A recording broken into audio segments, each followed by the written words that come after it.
আসসালামু আলাইকুম, সবাই কেমন আছেন? নতুন একটা ভিডিওতে সবাইকে স্বাগতম। যেহেতু সামনেই ঈদুল আজহা, তাই আজকে নিয়ে এসেছি সিলেটের ঐতিহ্যবাহী খাবার সাতকরা দিয়ে গরুর মাংস। এটি সিলেটের খুব বিখ্যাত একটি তরকারি। সিলেটের সাতকরা রান্না মোটেই বাংলাদেশের 8-10টা রান্নার মতো নয়। লেবু জাতীয় এই ফল তরকারিতে ব্যবহারের কারণে এর স্বাদ এবং গন্ধ উভয়ই অন্যান্য বাংলাদেশের তরকারি থেকে আলাদা হয়। সাতকরা শুধু গরুর মাংসই নয়, এটা দিয়ে মাছ, মাংস সহ নানা পদে রান্না করা হয়। তবে মাংস দিয়েই এর স্বাদ বেশি।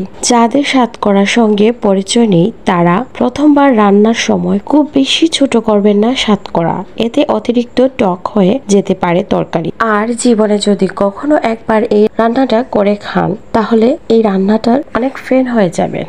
সিলেট অঞ্চলে অতিথি আপ্যায়নে সাতকরা অদ্বিতীয়। তাছাড়াও বিশ্বের বিভিন্ন দেশে ছড়িয়ে ছিটিয়ে থাকা সিলেটের প্রবাসীদের অন্যতম রসনা বিলাসের উপসঙ্গ সাতকরা প্রচুর পরিমাণে বিদেশে রপ্তানি হচ্ছে। ভিডিওটি ভালো লাগলে লাইক কমেন্ট করবেন। রান্নাটা কেমন হয়েছে তা অবশ্যই কমেন্ট করে জানাবেন।